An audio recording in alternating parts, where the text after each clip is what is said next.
Do you want to take your Oh, yeah, away. money? God damn it. I tried. I know you did. I appreciate you trying.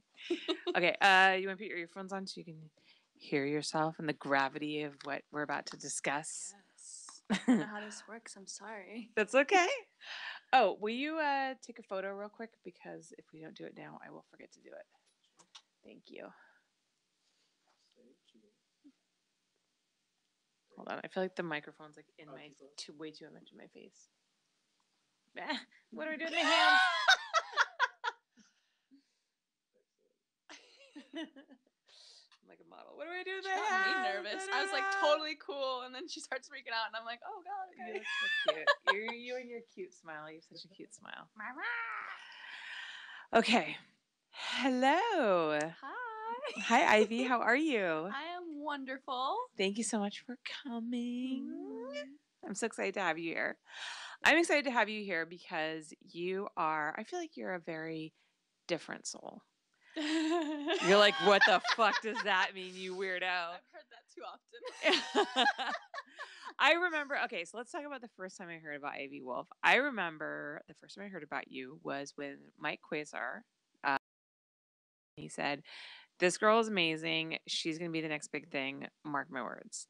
And you know Mike, he's a self-proclaimed disgruntled pornographer, and he doesn't like a lot of people. And so for him to go out of his way and say something like that about you is pretty honestly like pretty telling.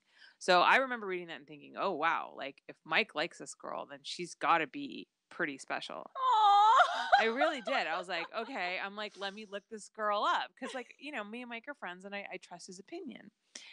And then we ended up booking our first shoot for Twisties in that like crazy location in Pico Rivera. Oh my god. With the cop.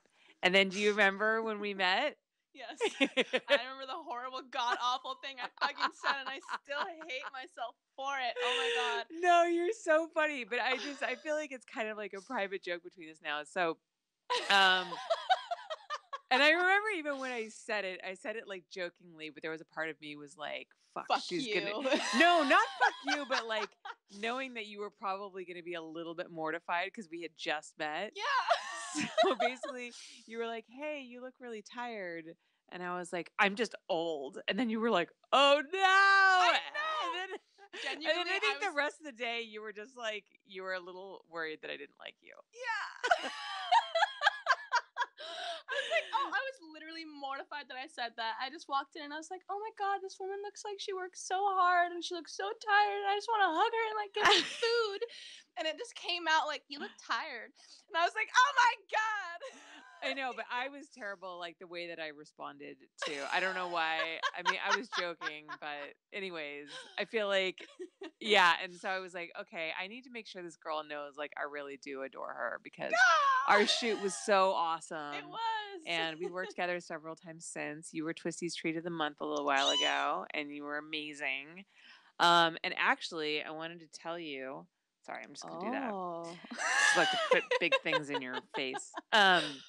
That Twisties reached out to me after they got the content back of you and specifically told me it was one of like the best treat shoots that they'd gotten.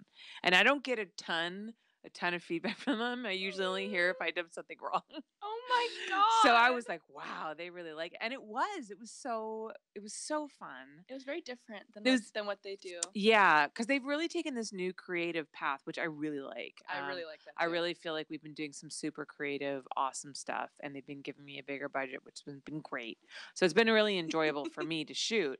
But I feel like we really just did such a great concept for you because we did a couple different looks, but the one that I feel like really suited you was that 70s Mm-hmm. bohemian girl look. And I got this incredible set designer and it just fit your personality Yeah. There was perfectly. Fleetwood Mac Yes, playing. I it was in was. the You zone. were. You were. And you're such a great model. I mean, you move, the body awareness that you have is amazing. I mean, I've been doing Mhm. this for 20 years and it's especially these days because, the magazines are dead and it's not really about pictures anymore. It's about video Print is now. dead. Yeah, so a lot of girls that I get don't know how to model. They haven't been taught. Nobody told them about posing or about where you put your hands. So they have no idea what they're doing. It's easy when we have a photographer like you, Holly. Come on, give Mm. yourself credit. Like, you always do, like, hey, I know you're forgetting about that toe right now. Oh, Like, yeah. that needs to get pointed, honey bunny. Point- I'm like, yes, thank you, Holly. Point your toes. Yeah, that is the one thing I'm really anal about. love like, it. I just, before I've threatened girls, I'm like, I'm gonna fucking foot bind you if you don't point your goddamn toes. Like, don't give me those witches' feet. Come on, people, don't be lazy. Oh my God. Yeah, it's a big thing for me. But have you always been like that in front of the camera? Have you always felt comfortable and natural? Do you have like a dance background? Like, why are you so good? Where does it come from? I don't know. I've never really done anything. I mean, I was a stripper in Portland. I just have always my body has always been my biggest artistic medium. I've Mm. always used it to express myself, my voice, my communication, just my body, the way that my facial expressions. I feel like Jim Carrey sometimes because my facial expressions just get crazy. But that's who I am. Like, I use my body as my expressive medium, and so getting into an industry where that's appreciated was really, really awesome. Yeah. I felt praised for something that I naturally could do. So that was an amazing, amazing feeling.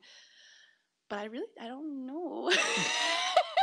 I think it just comes inherently natural for you. Yeah. Yeah. I was blessed to have a very artistic mother. Okay. Who really helped open me to, she didn't. A lot of people have trouble expressing themselves openly with their body and their facial expressions. And my mom just really encouraged me to just say fuck that. So Was she a model at all, or like what did she no, do? she didn't do anything. But I just remember dancing with her, and she was constantly singing. She didn't give a fuck about anybody's opinion. She would sing crazy loud in the grocery store. I just remember having this person in my life that was always like, I'm gonna express myself, and you can fuck off if you don't like it. And that was really amazing to have a woman like that to look up to. I give so much credit to her. Yeah, that's because so many people, really care about what other people think about them. And so many parents, I feel like, really squash their children's creative potential because no, you're not supposed to be this way and you're not supposed to say those things. But I know what you mean. My mom is also one of those people who doesn't give a fuck what people think about her. And it is mortifying at times, believe me. But in the end, I really do appreciate that, because that's a very unique quality. Yeah, and it made you the woman that you are, the amazing Holly fucking Randall. So, yeah. So how did you get into the industry?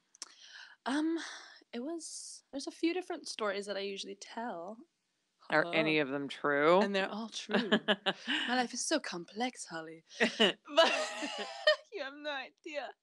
But so basically, I had a roommate that was doing porn, and she was coming back, and she was just having the time of her life. She always had this huge radiant smile on her face whenever she got back from a trip. Do we know who this is? Her name was Kiki Sweet. She's no longer in the industry and was very, very short period of time in the industry, and mostly on the East Coast. Okay. But lovely, lovely, lovely woman.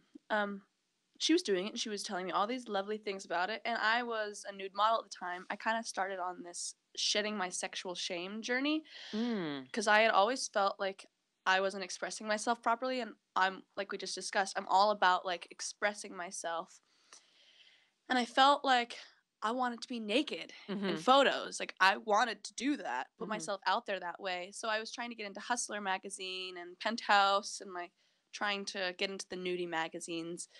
And on that shoot to get into Hustler, I was working with this photographer, and he was like, you should do porn. And I was like, why do you say that? He's like, you should do porn. And so he called an agent that he knew, and I got signed with him the day later. And then I flew to LA a few days after that. Wow. Yeah. So what was your first scene? My first scene was with Net Video Girls, and it was a 3-way with Maya Angelou. I don't know. That's a famous person. Yeah, Maya Angelou. Somehow I feel like it wasn't her. I'm pretty sure it wasn't her. Well, her name was Maya. Very scattered, guys. But it was a 3-way scene, and she squirt all over me, and I had never had a girl squirt on me at that point, and it was just like the most amazing experience. I was like choking her, telling her to be a good girl, petting her sweet, sweet little face. Had you been with women before that? Oh yeah. Oh yeah. But I never had the juices like that. Yeah. So wait, okay, you said it was a 3-way. Who was the other girl? I was a 3-way with a man. Oh, okay. And they have their, I can't even remember his wonderful name. But you remember his wonderful penis. I remember his wonderful penis, though.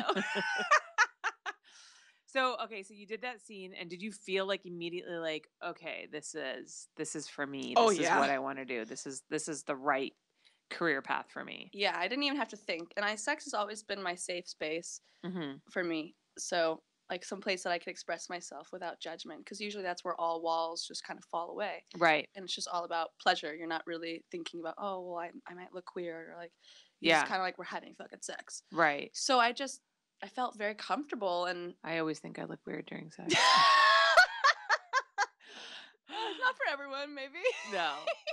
Like, people ask me sometimes, they're like, why don't you do porn? I'm like, I don't even like looking at myself in a mirror when I'm having sex, like, much less putting myself on the internet and having like millions of people see it. You Like, just want to enjoy it, not have to pay attention. It's just not my thing. I'm not an exhibitionist, so. Okay, that makes sense. Yeah. It's not for everybody. No. So, okay, so you did your first scene. And how, I don't know, was the porn industry what you expected? Did you have any like preconceived notions that were immediately smashed? Or just tell me like a little bit about, because how long ago did you start? You're still sort of new, right? I still feel very new, and I think I've been in about a year. That's pretty new. Okay, cool. Yeah, I mean, comparatively, to like most people and honestly, like a lot of the times I don't have quote unquote new girls on, because usually they haven't like, I don't want to say they haven't developed personality, but usually like, I don't know. They totally haven't developed personality. Yeah, there we go. I don't know. They like haven't caught the eye of anybody yet, or they haven't like developed stories or, a narrative that I feel like the audience would find interesting. But I feel like you came on the scene and you just kind of exploded. Yeah, I was like, hi guys, do you like me? And everybody was like, we love you. And I was like, oh my God. So, how did your fan base grow? Did it like start right away? I think it's still growing. I definitely don't have as many followers as a lot of the other girls, but I understand that I don't work as much as the other girls. I work very, very little compared to most people in the industry. How often do you work generally? Maybe 3 days a week. Okay. I would be booked 2 times a day if they would let them, but I love dedicating myself to the shoot and just giving it 110, 120% of myself, and I feel like mentally giving that much every day would be really debilitating. Yeah. So, you feel like you'd start to phone it in. Yeah. And I don't want to ever do that. Yeah, you never phoned it in. I remember when I shot that scene with you and Scarlett Sage for Twisties, and the one thing that Twisties was pushing me for was really like, because, girl scenes can be, you don't know because your scenes aren't like this, but a lot of girl scenes can be very static. Oh, yeah. So, the girls don't really move. One girl's eating the other girl out, and both girls are kind of like immobile. Whereas like boy-girl scenes, there's a lot more action because obviously the man is thrusting in and out of the girls. So, especially for ad moments, which a lot of my clients are very concerned with, where they take these little pieces of a scene and they speed it up, and it's like clickbait to get your attention. Exactly. Girl scenes are hard to push in that way because a lot of times the girls just aren't moving that much, I mean, honestly, like sometimes shooting a girl scene can be like watching paint dry. Yeah. Like I'll fall asleep. I'll be like, oh my God, this is so boring.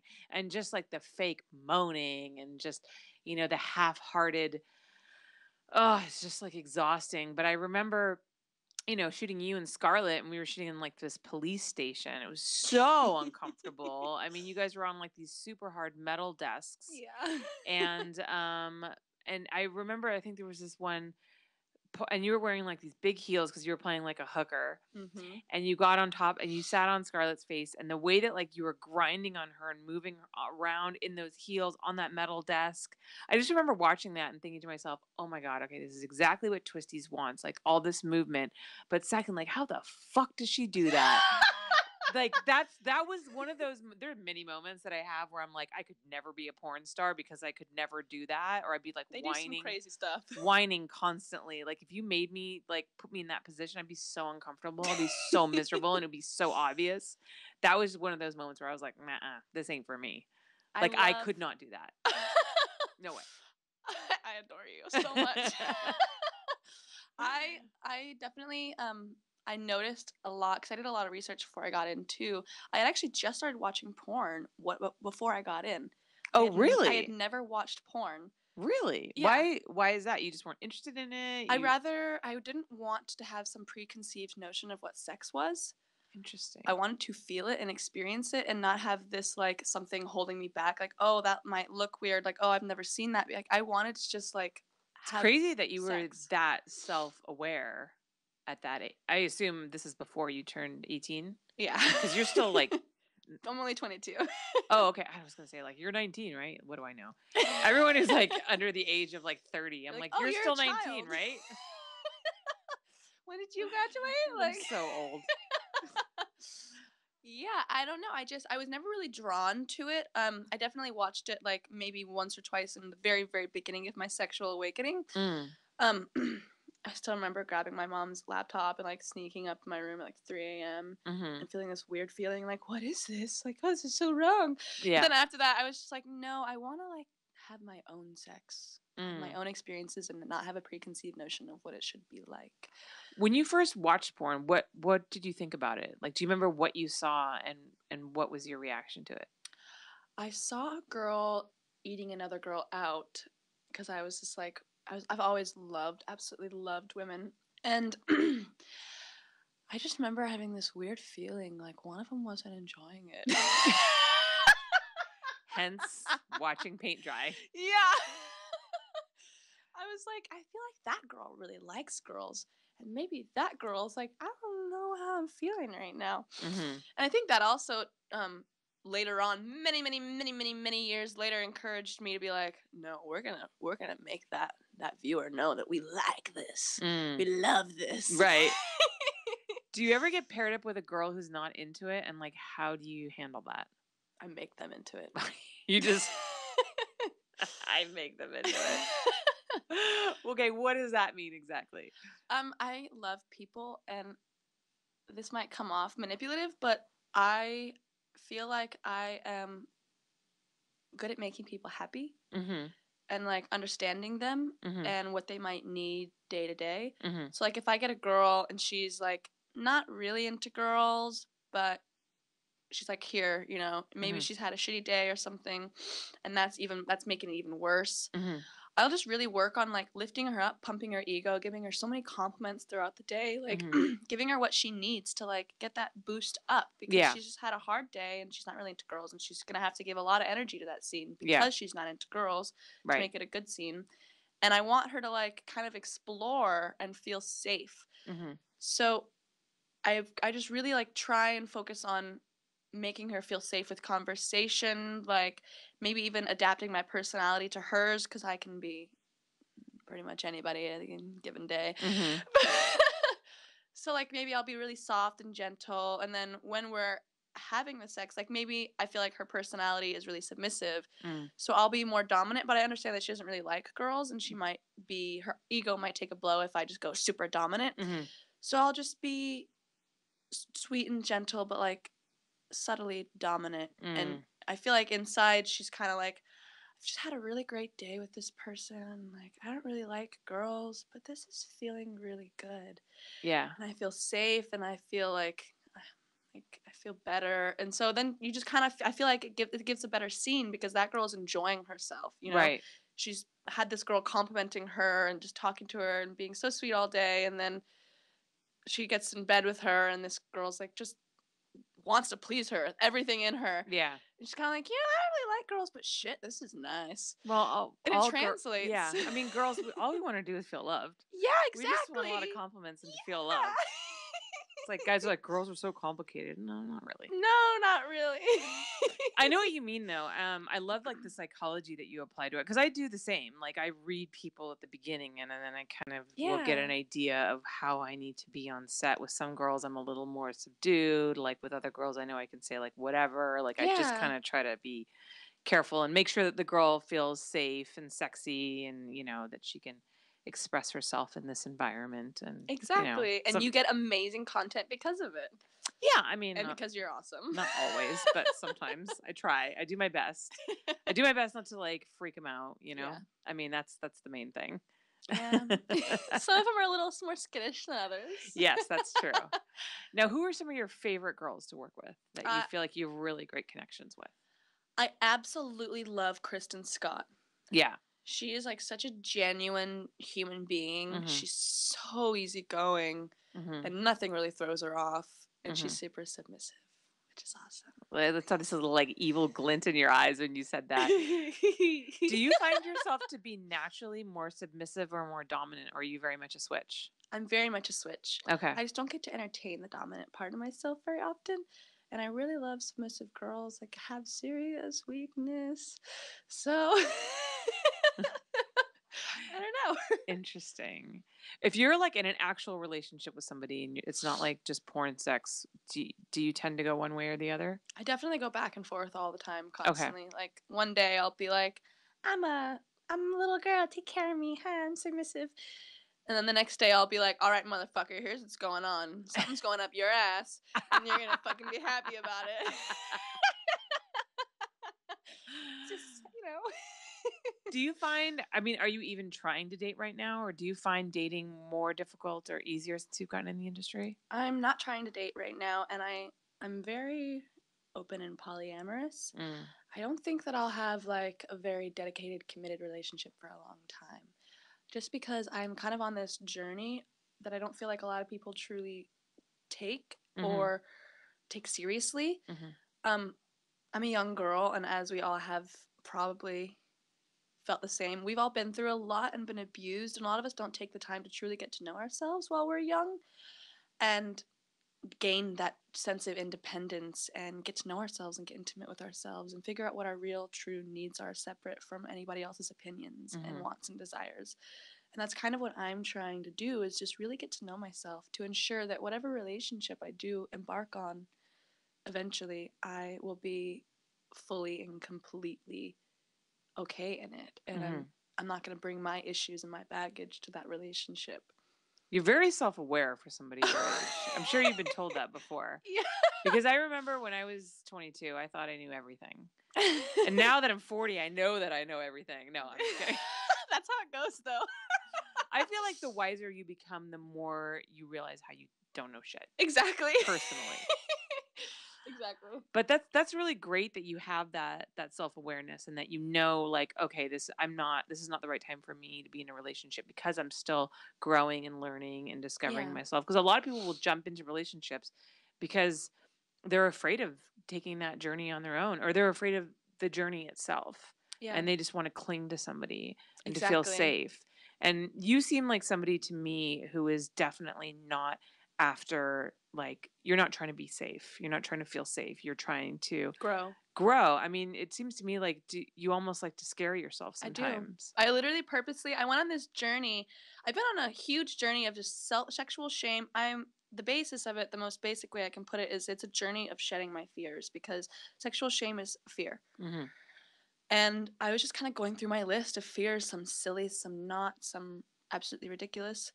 But I mean, I just really set out on this journey just to face my fears, because I was so scared for so long, and I let myself get all wrapped up in the needs and wants and opinions of other people, and I just really realized, like, fuck, it's not gonna kill me, and if I do, I'm dying eventually anyway.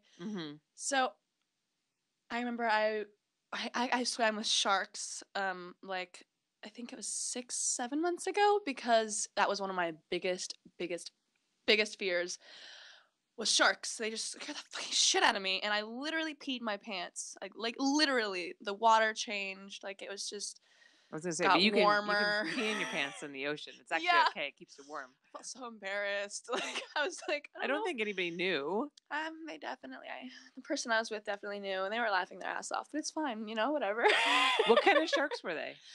I was in Bora Bora, and they were totally harmless. So I feel even more ridiculous for the fact that I peed my pants. But we got to swim with them like without a cage. Were they like reef sharks? I think they were reef sharks. I asked as little questions as I could about them. I was like, if I know too much, I might back out. Mm-hmm.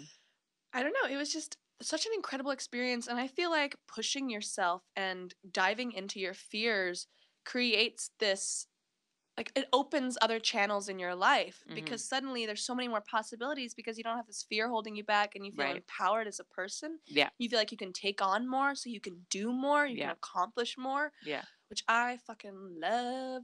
So yeah, I mean, fears are definitely, that's the one thing that's going to hold you back. Yeah. And it's definitely a prison living in anybody with some kind of debilitating phobia, like agoraphobia, can tell you that. And it's interesting that you talk about fear so much because, the two basic drives behind human behavior is sex and fear. Exactly. And I feel like you're really exploring both of those things and you're kind of intermingling them as well because you're not only exploring sex and fear, but you're exploring fear of sex. You're so insightful, Holly. Oh my shucks. God. Thanks. I'm just trying to keep up. You're doing amazing.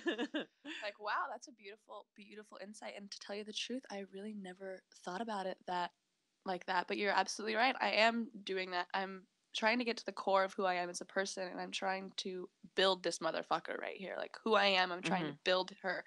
I don't know if you are familiar with Tony Robbins, but I absolutely adore that man, and he is a huge inspiration. He really just started at rock bottom, not having anything, not being the kind of person he wanted to be at all. I think he had a little bit of trouble with drugs, which I'm familiar with because I am 2.5 years sober. Congratulations. Thank you. That's fucking awesome. Not including weed, of course. But yeah. I mean, everybody's got their own thing. Yeah. And he built the person that he is. And he like bangs on his chest and he goes, I built this motherfucker right here. Yeah. And I think that's amazing. Like, you don't just get to end up, like these people that make it and have all this money or have all this success. They don't just end up that way. I mean, some of them, fuck them, but some of them do. Some of them are like trust fund babies. Yeah. But it's funny, then they always seem to find some way to self-destruct. Exactly, they do. It's like we all need to go through that breaking point in order to like come out on the other side. Like life is never just a straight path. Exactly. And a lot of us put it off until we can't take it anymore, and then we have a midlife crisis and all this stuff starts happening, and it all comes up. Yeah. And I'm just really trying to avoid that. I just want to get a head start. Like, yeah. I don't know. It's going to be bad if I don't. Feel it. Well, I mean, I follow you on Twitter, and you're always posting these really kind of provocative videos and photos. And the one that really caught my attention, I think you actually put this on Instagram, was the one where you put your own menstrual blood all over your face. So can you tell me a little bit about that? What was the meaning behind that? What was your inspiration for that? What was the reaction of people to that? I'll start with the reaction. Surprisingly, I was terrified, absolutely terrified to do that. Yeah. But surprisingly, I got literally maybe 2 bad comments on that post. I didn't get a single anything, somebody outright just blatantly attacking me. I got nothing but uplifting, beautiful comments about people just really realizing the guts and balls that it must have taken and realizing the message that I was trying to deliver with that. And my purpose for doing that is it's a shocking message to see some woman with period blood on her fucking face. In our society that we live in, that is not okay. Right. That is completely disgusting, and you are highly judged for doing something like that, and you are questioned for your mental stability. Right. Which, whatever, a little crazy never hurt anybody. Yeah. But I, for one, know that I am very mentally stable, and that was an artistic way for me to get a message through, and that message is, this is our body, And there's nothing fucking wrong with our bodies and the Mhm. things that they do and the way that they, like, work. Mhm. Women have this insane shame surrounding their period and their sexuality and their bodies. Mhm. Like, periods are gross. I can't let anybody know that I'm on my period. Have sex on my I can't have period. sex on my period. Yeah, like, I'm gross on my period. Right. And I just wanted to kind of break through that with a fucking axe. Yeah. Like, like, it's on my face, motherfucker. Yeah, I mean, talk about, like, being very upfront about it. I mean, your face Yeah. is, like, the one part of your body that everybody really looks at, so Exactly. putting it on your face is definitely, like, putting it out there, that's for sure. I, like, when we are children, we don't feel this shame that we're taught as we grow up. Mhm. When I was a girl, when I was like 13 and I had my first period, I wasn't like, I didn't think I was gross. Mhm. You know, I was lucky enough to have a mom that was very body positive, sex positive, Mhm. just everything. So I didn't think I was gross. And then I got out into the world and suddenly I felt gross for having a period. Mm.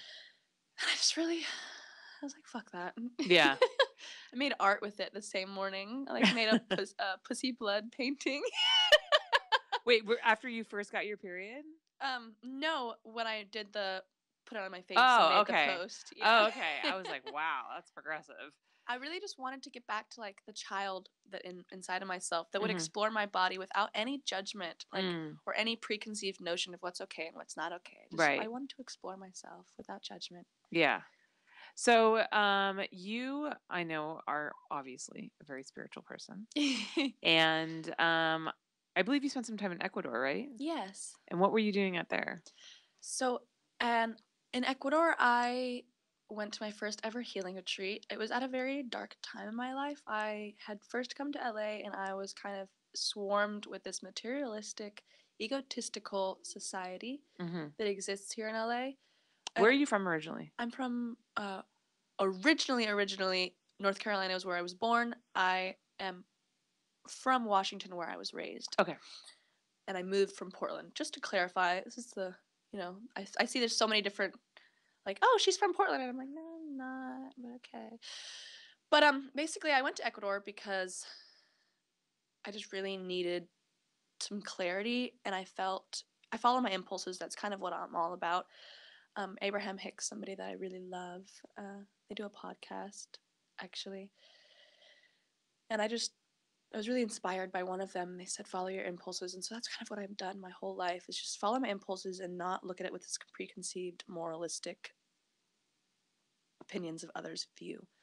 So I really was like, you know what? I know that a lot of people would think that I should just be working right now, but I think that I feel impulsively drawn to honor myself inside and take a break and go to this healing retreat in Ecuador because I feel drawn and impulsively drawn to this healing retreat. Right. So we get there. It's amazing. It's a third world country, so it's quite shocking. Yeah. And we do a mushroom ceremony and a bunch of other beautiful things. I'm doing qigong every day. I'm doing breath What's that? work. So qigong is basically where you are using your physical body to move energy throughout your body. And I like to scientifically back up all of my spiritual beliefs. Okay. So there's like an electromagnetic field that exists on everything. Right. There's other different fields of energy that also exist that we can't totally see because it's not part of the physical, like this is a table. Like Right. And that's also like what people would consider auras.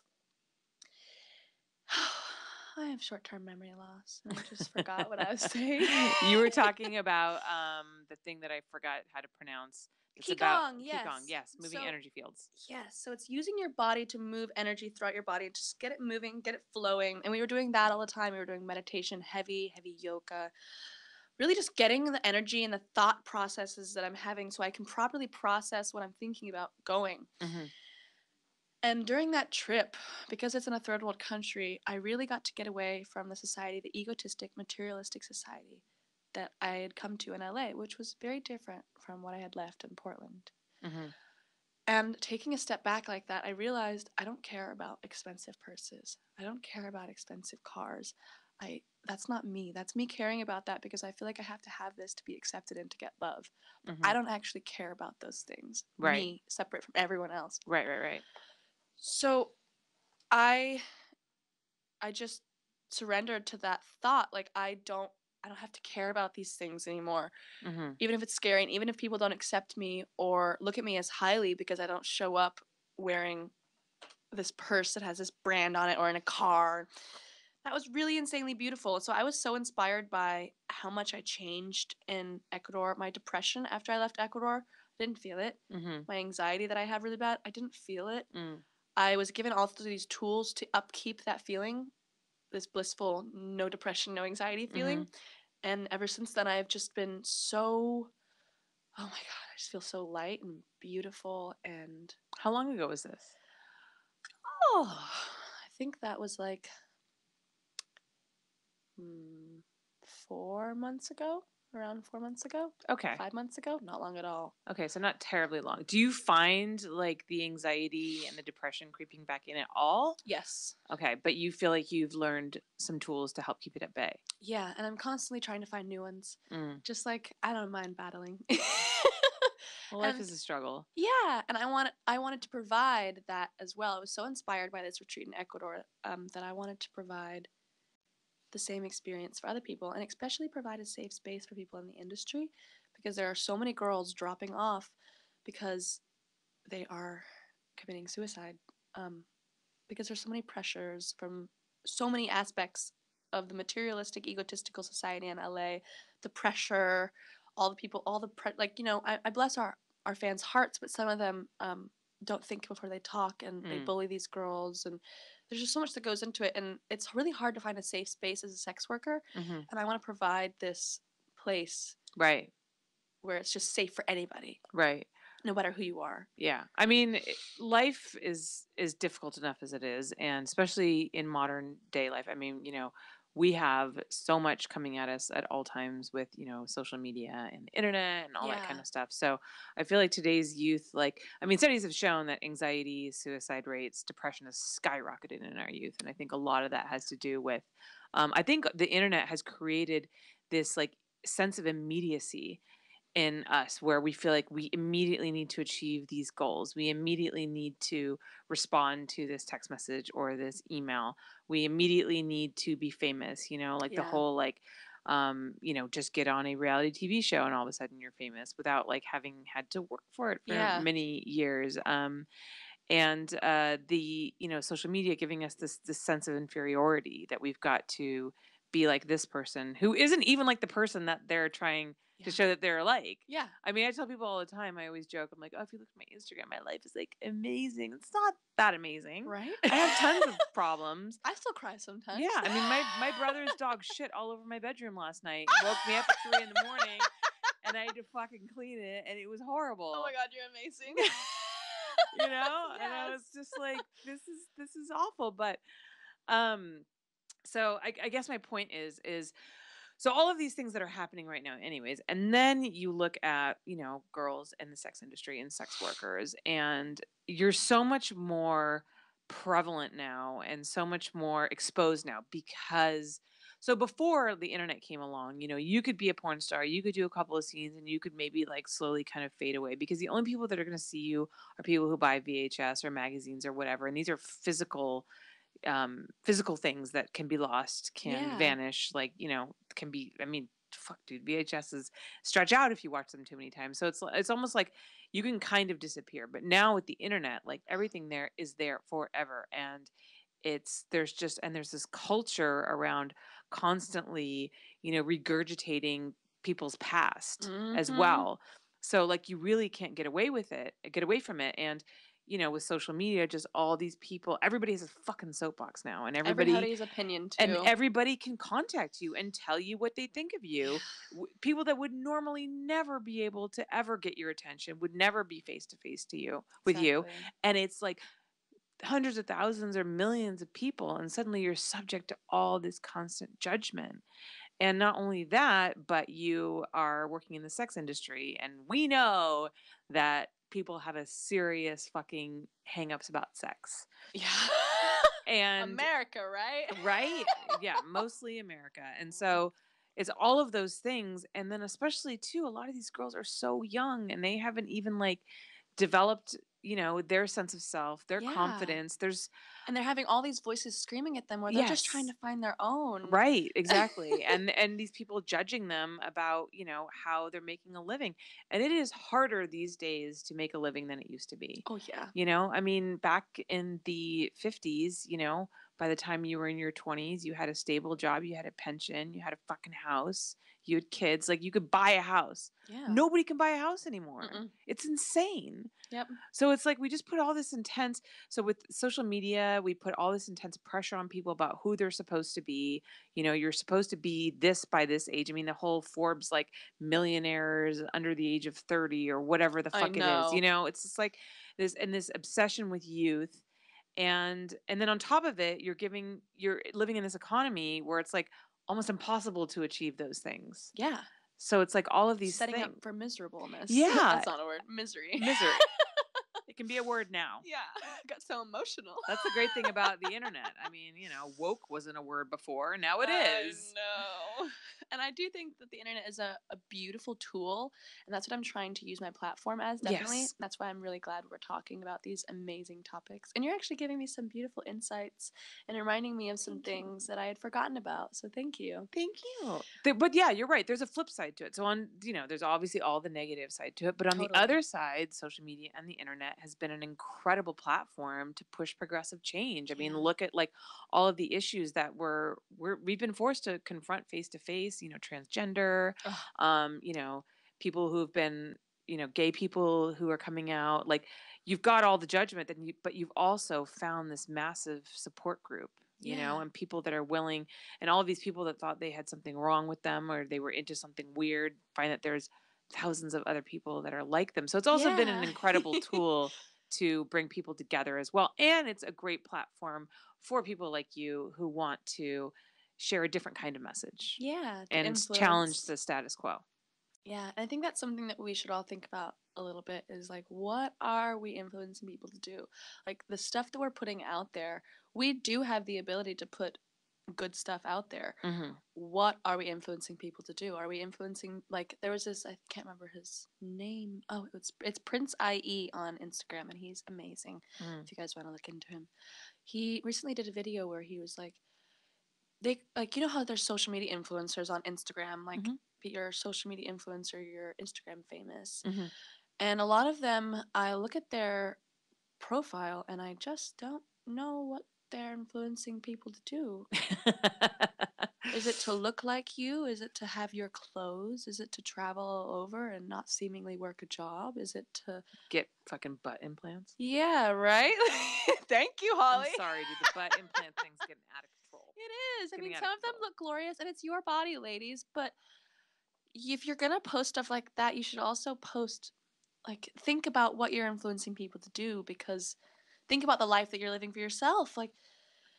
I'm so glad that you have all those nice cars and those expensive bags and those beautiful locations that you're traveling to, but no, a lot of people can't have those. So let's give people that can't have those things tools to happiness as well. And I don't think those things are actually making you happy anyway. Right. So take a fucking look in the mirror.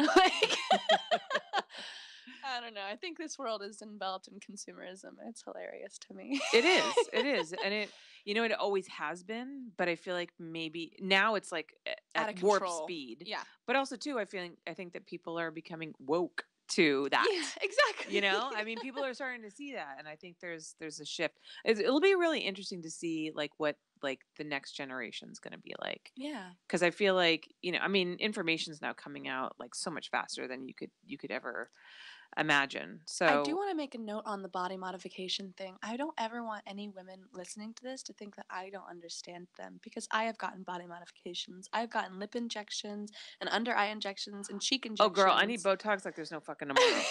I feel you. I was gonna go today, but then I didn't have time. So yeah, no. I'm not saying anything about like be all natural. Trust me, but Yeah. I do feel like I don't know. I'm just starting to see it's starting to get in my opinion, it's starting to get a little cartoonish. Yeah, Just it a little is. bit extreme. I think people. I don't know. I just think. And People I'm not get happy. a Otherwise, little I bit don't think that overboard. if I was happy with myself, I don't think that I would care so much about these things. Yeah. Like, I gotta be real with myself. Like, But you're also human too, you know? I Yeah, mean, true. like as much as you're on this journey to to self-discovery and to try to love yourself as who you are. I mean, we live in the real world. Yeah, thank you, Holly. Thank you for that. You're right. You're right. I get so hard on myself. I'm like, you can be the happiest person alive. But I have to remember that, like, fuck, it makes me a little happy to put a little injection in my eyebrow and, like, get rid of that wrinkle that's forming that should not be forming at 22. Yeah, I mean, look, if there's things that you can do to make yourself feel better, I think you should do it. What worries me is when I see it become kind of an addiction. Yeah, For people exactly. where like they're never like you start to see real body dysmorphia happening. Yeah.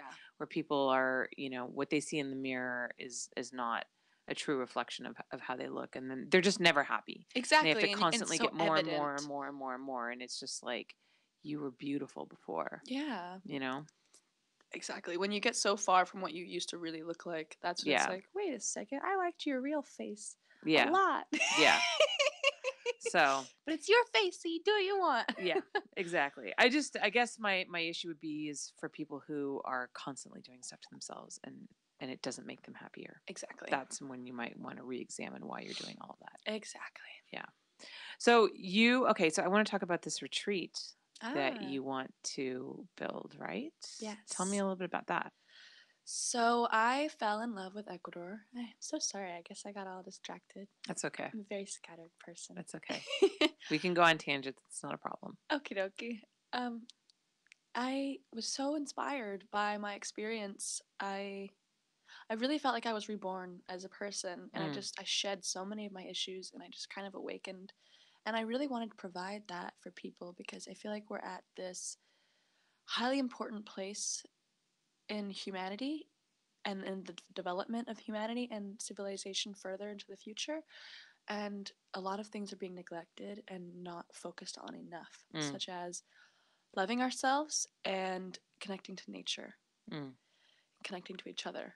We're not truly connecting to each other anymore, and we're not truly connecting to our real environment anymore. The manufactured environment that has been created by humanity is not the world. Yeah. The world is the planet. Right. And like her raw state. And when you get farther and farther and farther and farther away from that, you lose connection with yourself, I kind of feel like, because in a scientific perspective, you're made up of cells. You are completely made up of cells that came from the earth in some form. You evolved from the earth. At the very beginning of time, you were hydrogen. Like, you are the planet. Yeah. From a scientific perspective. So it's like... And you will be the planet once again. Exactly. Yeah. So getting farther and farther and farther and farther away from the planet and not truly thinking about the consequences of your actions is just... It's very funny to me, and I don't know what I was thinking before, but I really want to focus on the environmental issues going on in the world because we're going to eventually lose our resources. There's only so much that we can there's only so many things we can use, and there's only so many people, and like there's so many people in the world that need to be fed, that need to be taken care of, and we're running out of resources. We really are. We are hurting the planet to the point where we're experiencing more natural disasters than we ever have in such close proximity to each other. Yeah, it's getting crazy. The world and the planet is reacting to what's going on. And I just think that we should all focus a little bit more on what we could do. And I know that a lot of us don't care because it might not affect us. Maybe we'll die before we see the consequences. But that's why I think that if we can reconnect to our planet, we will care, because humans are naturally driven by pleasure. And when they realize that feeling close to the earth as like she is, and not feeling super disconnected from nature and as a whole makes you feel good, Mm-hmm. that really motivates you to protect what makes you feel good. Because Yeah. that's what motivates humans. Yeah, Not absolutely. looming doom, weirdly, Right. but but feeling good. Yeah, yeah, yeah. So So you're saying like pleasure is more of a motivator than fear. yeah, and I want to do that with my healing retreat. I want to like really bring the pleasure that nature brings to people, the Mhm. connectivity, the feeling of like peace that it really brings when you're Right. in nature, and propel people to connect to themselves, to connect to other people really intimately and vulnerably, because Mhm. we don't connect to each other vulnerably. We wear these stupid fucking masks. Mhm. And I just want us to connect to nature, ourselves, the planet. And I feel like that would be really impactful and amazing, and I think that that's what I should do for the world. So do you like have any immediate plans for this, or is this just something that you're kind of building on in your mind? I do have some immediate plans, so I know we've bought the land already. Oh, wow. So this is no joke. Yeah, like I Okay. don't spend my I save a lot of my money, and like so even though I haven't worked too much, like pretty much every penny goes into this goal. Um Basically we've already bought the land and we're doing the building. We're going to have a dojo for yoga, qigong, etc., so on forth. We're going to have a huge garden that everybody can work in so they can literally connect to nature and have this like feeling of like nurturing the earth and like putting your fingers in the dirt. Mm-hmm. And a few other things. We're going to have a sweat lodge, plenty of rooms and board and stuff like that. And then a few other things that I might add on later in the future, and I'll have my house built there. But I'm just really excited to learn and keep learning about what I can do and give to myself and other people in this community.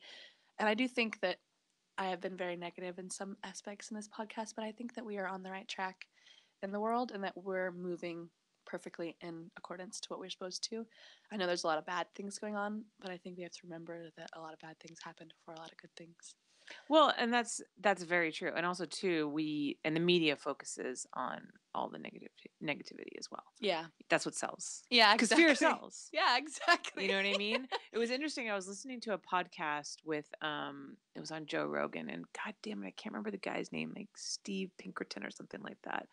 And he's kind of one of those sociologists who's like has a positive outlook, and he was just talking about how you know, obviously what makes the news is, how many people have died or all of these disasters that have happened or how ways in which the world is getting better. But what isn't news is how like the hole in the ozone layer has healed, and like how we've brought these many people out of poverty and that kind of stuff. Yeah. So you can always find the positive. But the negative is what sells. But also too, I think that you need to be aware of the negative and you need to know about it so that we can invoke change. Exactly. Because you can't change things unless you know about the things that need to be changed and you raise awareness, and that's what starts that whole process. So exactly, I think it's all of those things. Yeah, I have so many points that I always want to talk about, so I feel like I deliver them in a very interesting way, but I feel like you definitely clear up what I say. Kind of you sum it up in a very beautiful way. I'm here to summarize for you. Yeah, thank you so much. I'm your Cliff Notes. Yeah, I need that. Yeah, I'm really gloriously excited for my healing retreat, and I think that it's going to kind of set me free. So once it's built, I'm just going to take off and explore the world and try and expand my mind the most that I can and learn as much as I can about this world and like where it's actually at in its standings so that I can add that to my healing retreat. But it will be up and running in probably 3 years. I might not be there all the time, but I will still be in contact with the person that we'll be running with, and we'll be co-running it basically. But yeah, that's a big project to take on by yourself. Yeah, exactly. That's really great that you're going to go travel. That's something, honestly, that I kind of wish that I had done in my youth. I just, I went straight from high school to college, and then I went straight from college to work. And I never, don't get me wrong, I've traveled, but like, totally. I never really took that time off to go travel, and I'm now stuck in the hamster wheel where like that will never happen. Like I can't, I have a career, I have a business I have to run. So there's a big part of me that very much regrets that, but yeah, it is what it is. I think you made the right move given all that you knew at the time. And look at you now. You have a beautiful business and you're very successful. Thanks. Yeah. Yeah, I mean I'm happy with my life, and I certainly have no complaints. And there's not to say that I can't travel piecemeal. Yeah, exactly. But I just never, I don't know. There's a part of me, there's something in, my parents are British, and there's something in England they call the gap year. Oh, yeah. And it's between high school and college where you take a year off and you literally just go travel, which is a lot easier in England because Europe is all small and next to each other, and you can fly and be in Spain in like 40 fucking minutes. Here you get on a plane and you're in Vegas. Yeah. You know what I mean? There's not like a huge cultural difference between those two. So it's a little easier to travel over there in Europe. But yeah, that's kind of something I always wish I had done. But yeah, it is. You what were it is. super focused on your freaking career. Yeah. So that was awesome. Yeah. Yeah. I just kind of fell into it. So you're like, no, don't give me that much credit. Yeah, literally. I mean, I was working for my parents, so Okay, true. That's so beautiful. You have that like family unit, though. Yeah. Yeah. I know. I'm super lucky. My family's awesome, and we're all very close. So I'm very grateful. I'm grateful for everything in my life. I really am. Yeah. And I'm at this moment mostly grateful to you for coming on. How is that for a fucking segue to the end of the podcast? That was amazing. Right? I'm getting good at this. Let's just point that out for a second. Acknowledge it. Yeah, okay. let's not be smooth about it and let it just slide. Let me just like throw That's not some how we work. Fucking fireworks around that and be like, I did good. Give me a cookie. Mm-hmm. I'm a great podcast host. Thank you so much for having me on and giving me a voice. Of course, anytime. Can you tell our listeners where they can please find you on social media? After we just talked about how damaging social media is, now go look her up on social media. I know, right? Well, before I give you my social media, I will say that I use my social media as a tool to influence people for good and to make them look at themselves and to make them look at what's going on in the world and to take the focus away from cars, purses, and beauty standards that can't be reached. So, if you want to find all that good stuff and an intimate look into my life and to who I am, you can find me on Instagram at a little wolf, no caps, no spaces, with the E at the end. And the same thing for Twitter, a little wolf, no caps, no spaces, with the E at the end. Yeah, I definitely encourage you guys to follow her. She is a very interesting follow, and she posts all kinds of really interesting, provocative videos and photos. She's definitely not like most porn stars, that's for sure. And you guys can follow me and see me post all these pictures where I lie about my life and pretend it's perfect at... No, you don't. You do good, Holly. You do your best. If you want to follow me bullshit about everything, you can follow me at Holly Randall on Twitter and on Instagram. Ivy, thank you so much for coming. Thank you so much. I hope you all have a wonderful day. See you guys next week. Awesome. That was great. I knew it would be great.